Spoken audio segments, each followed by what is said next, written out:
নমস্কার, কেমন আছেন সবাই? অমৃতার রান্নাঘরে সকলকে অনেক অনেক স্বাগত জানিয়ে শুরু করছি আমার আজকের রান্না। আজ আমি বানাচ্ছি পাট শাকের ঝোল। পাট শাকের ঝোল বানাতে আমার লাগছে কোচানো পাট শাক, আলু কোচানো, বেগুন কোচানো, ঝিঙে কোচানো, কাঁচা লঙ্কা, নুন, হলুদ, স্বাদ মতো চিনি আপনারা দিতেও পারেন নাও পারেন, আর ফোড়নের জন্য লাগছে রাঁধুনি আর শুকনো লঙ্কা। পাট শাকের ডালটা এরকম হয়, ওখান থেকে পাতাগুলো একটা একটা করে ছাড়িয়ে নেবেন এবং এই ছাড়ানো পাতাগুলোর যে মোটা মোটা যে শিরা আছে সেই শিরাগুলোকে ছিঁড়ে ফেলে দিতে হবে।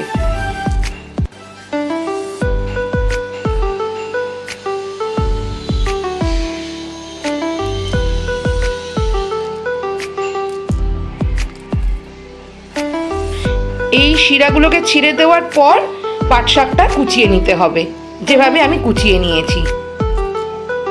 প্রথমে একটা কড়া বসিয়ে নিয়েছি, তাতে পরিমাণ মতো সাদা তেল আমি দিয়ে দিয়েছি। তেলটা খুব ভালো করে গরম হয়ে গেছে। এবার আমি তেলের মধ্যে দিয়ে দেবো এই কোচানো আলুটা।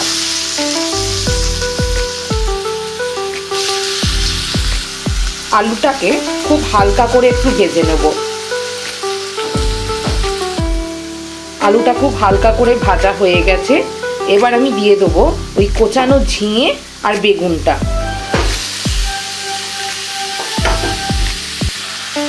ভালো করে সব সবজিগুলোকে ভেজে নেব।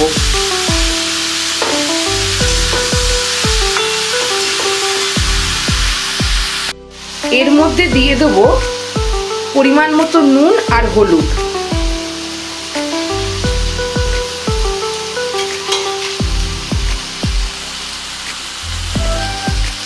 দিয়ে ভালো করে মিশিয়ে নেব, দিয়ে আবারও কিছুক্ষণের জন্য ভেজে নেব।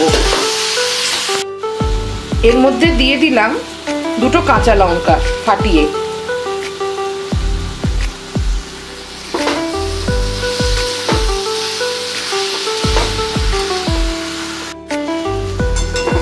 সবজিগুলো খুব ভালো করে ভেজে নিয়েছি। এবার আমি দিয়ে দেবো এর মধ্যে জল।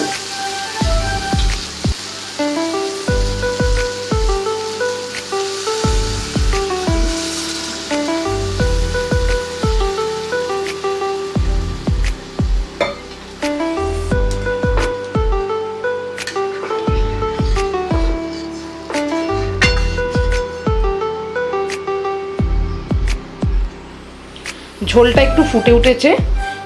এর মধ্যে দিয়ে দেবো এই কুচিয়ে রাখা শাকটা। ভালো করে আমি শাকটাকে ঝোল আর সবজিগুলোর সাথে মিশিয়ে দেবো।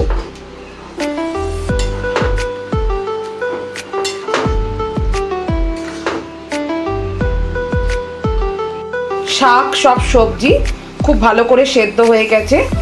এবার আমি ফোড়ন দিয়ে সাঁতলে নেব। আমি আবারও একটা কড়া বসিয়ে নিয়েছি, তাতে দিয়ে দিয়েছি পরিমাণ মতো সাদা তেল। তেলটা গরম হয়ে গেছে। এবার আমি দিয়ে দেবো ফোড়ন। ফোড়নের জন্য যে নিয়েছিলাম রাঁধুনি আর শুকনো লঙ্কা, সেটা দেব। শুকনো লঙ্কাটাকে আমি দু অর্ধেক করে নিয়েছি আর রাঁধুনিটাকে একটু হাতে ঘষে নিয়েছি।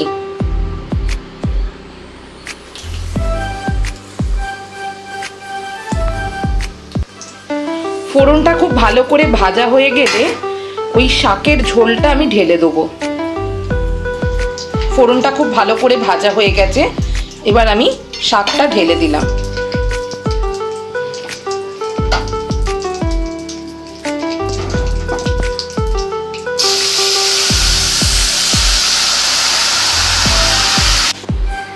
এর মধ্যে দিয়ে দেবো এই সামান্য পরিমাণ চিনি,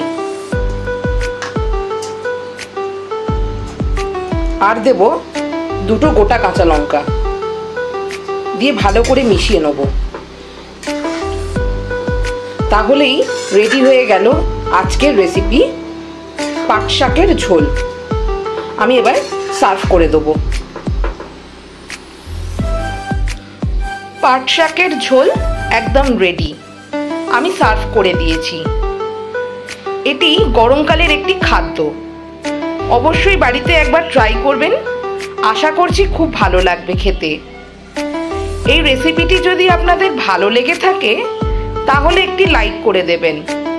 চ্যানেলটি যদি সাবস্ক্রাইব না করা থাকে তাহলে সাবস্ক্রাইব করে দেবেন। পাশে থাকা বেল বাটনটি ক্লিক করে দেবেন যাতে নোটিফিকেশন পাওয়ার সাথে সাথেই আপনারা দেখতে পারেন আমার ভিডিওটি। ধন্যবাদ।